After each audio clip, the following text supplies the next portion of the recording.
All right, so video 2 is just going to follow up a little bit with calculations associated with energy. Specifically, we're going to focus on changes in state. This one's going to be a little bit shorter and sweeter. When we are dealing with changes of state, we have changes of potential energy, and we have, well, those are the only changes you have associated with your change in state is potential energy. And because of that, your temperature isn't changing. Temperature is a change in kinetic energy. So when we are calculating changes associated with state, our equation is going to be a little bit different. We are going to use a different physical property, the enthalpy or the heat of fusion, and the enthalpy or heat of vaporization. And this basically is telling us how much heat gets transferred as a gram of that substance or a mole of that substance changes state as it's going from between the solid and liquid state or the liquid and gas state. Now, when you are going through an endothermic process like melting, that value is going to be positive. If we were going to be looking at a substance undergoing freezing, it would be called the heat of crystallization, and it'd be delta H of CRY or whatever you want to call it. And the value would be the same as the delta H of fusion. It would just be negative because the same temperature you melt at is the temperature that you would freeze at. And for heat of vaporization, that's going from a liquid to a gas. So your delta H would have a positive component because it was an endothermic process. Energy is needed to be added to make water boil. And if you were going to condense water, you would have a heat of condensation or an enthalpy of condensation. And the delta H of condensation would be the same as the vaporization value, but it would just be negative since you are letting go of energy.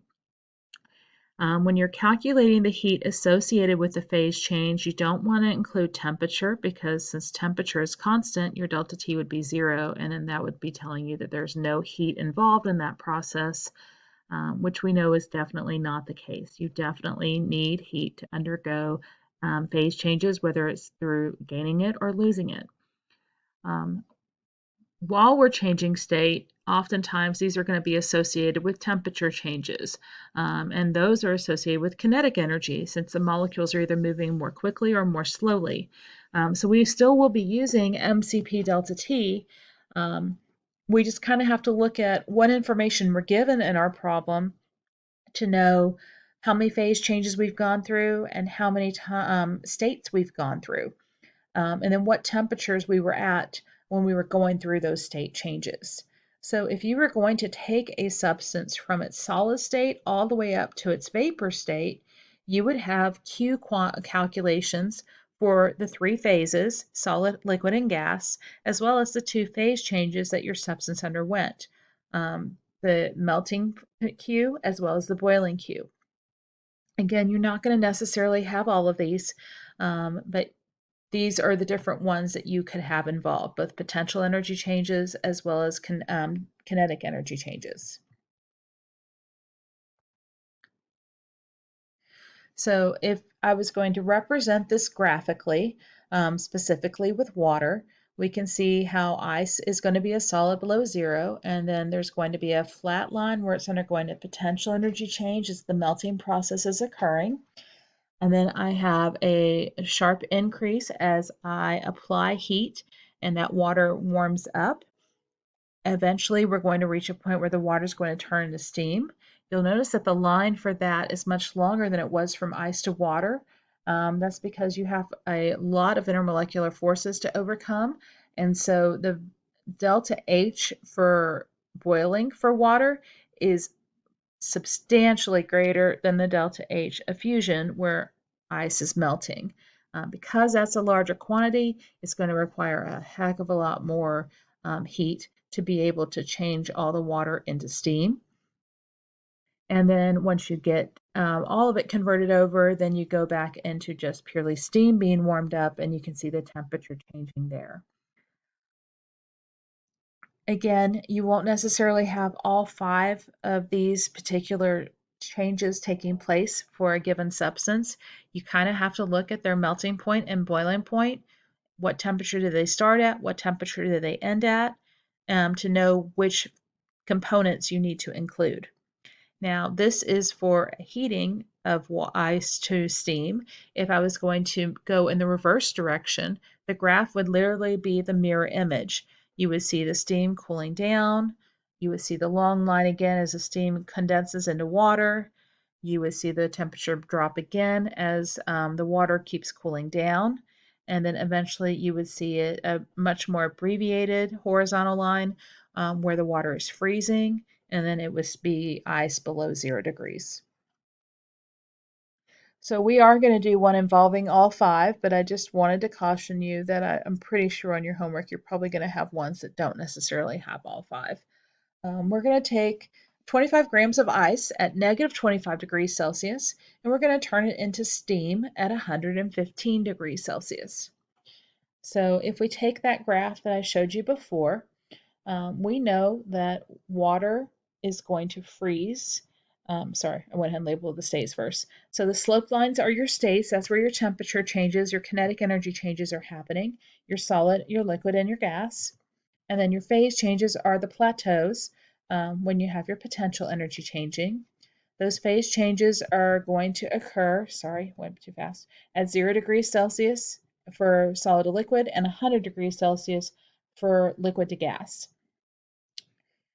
So when we think about the calculations we're going to be doing for this ice, remember that we're starting at negative 25, so below 0, and we're going up to 115 past 100.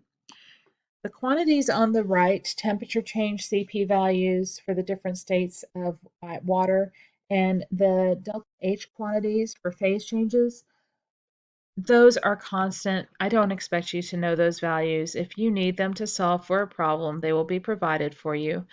You might have to decide which ones you need, so just be aware of that. The only other way you would have to solve for one of those, you would be like what we did initially, where you were given the Q and you were given M, or information about Q and M and delta T, and you solve for CP. But in a problem like this, when we're solving for energy, you don't have to worry about it. They will be provided for you, although, again, you might have to decide which ones you need to use. So with this problem, again, we're the two temperatures that we know where phase changes are occurring are 0 degrees Celsius and 100 degrees Celsius. We know that ice is going to freeze at negative 25 it's been a long day. That this substance is starting at negative 25 degrees Celsius and it's ending at 115. And I meant for the CP values and the delta H values to pop up, but I forgot to change the order of the animations. They're not going to show up until the end. You have the previous slide to kind of use as a reference for where I'm getting these values from. But if we look at this graph, and you don't have to make it on your practice problems, this is just kind of there for you as a reference as to what I'm doing. We have all 5 parts of the graph are included in our temperature range from negative 25 to 115. So that means I'm going to need an equation for the ice warming up. So that's going to be from negative 25 to 0. So that's a temperature change, mCp delta T. All of the m's are going to be 25 grams. The CP for this particular part of the graph is going to be for ice, which is 2.06. And I went through a temperature change from negative 25 to 0, so 25 degrees Celsius. And because that is a temperature change, that's the same as saying 25 Kelvin. And my flat line at 0 degrees, I'm making ice melt. So I would need to include its mass, the m delta H, but specifically the delta H for that melting process, which is 333 for water. Again, if you look at the previous slide, you'll see that there. Now I'm warming up my water. I'm going from 0 to 100 degrees Celsius. And so anytime I'm on one of those sloped lines, when I'm going through temperature changes, I need to use mCp delta T. I have my mass, I have my CP for water, and then my temperature change is a temperature change where I'm in that middle sloped line between 0 and 100 degrees Celsius. I now have my last flat line where I'm changing from liquid to gas. Potential energy changes, so I need to use m delta H, but specifically the delta H for vaporization, where I change from liquid to gas, that will be 2260. And then finally, I'm going to take my water and I'm going to, my water vapor, and I'm going to heat it up to 115 degrees Celsius, but I was only a vapor starting at 100 degrees Celsius. So my temperature change this time is going to be 15. I need to use the heat capacity for water as a gas, which is 1.86. And again, I keep my mass 25 grams. So remember your sig fig rules that you multiply and then you add.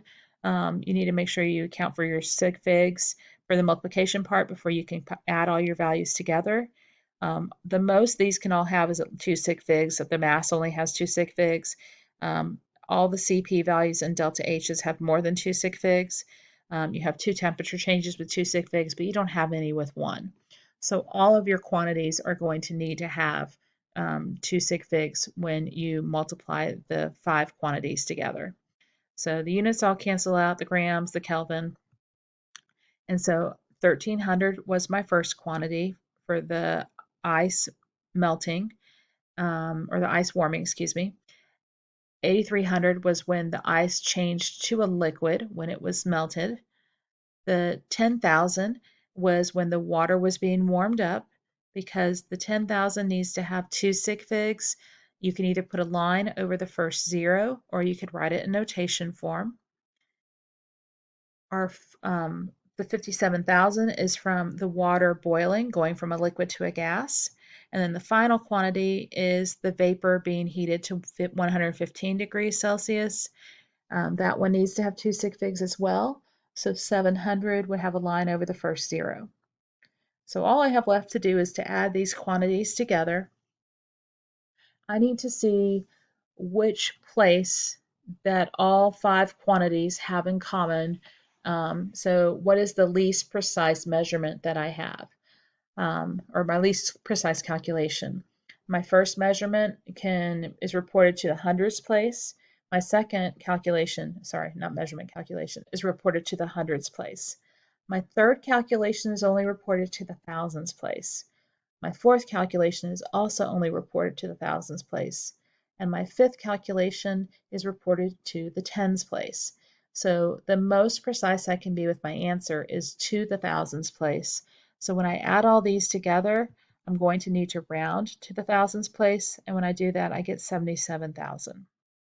So again, I'm sorry I didn't have these pop up initially. There's your CP values. There's your delta H values. So you can see where I got the 2.06 for ice, the 4.184 for water, and the 1.86 for steam. And then for the melting process, the 333, and for vaporization, the 2260.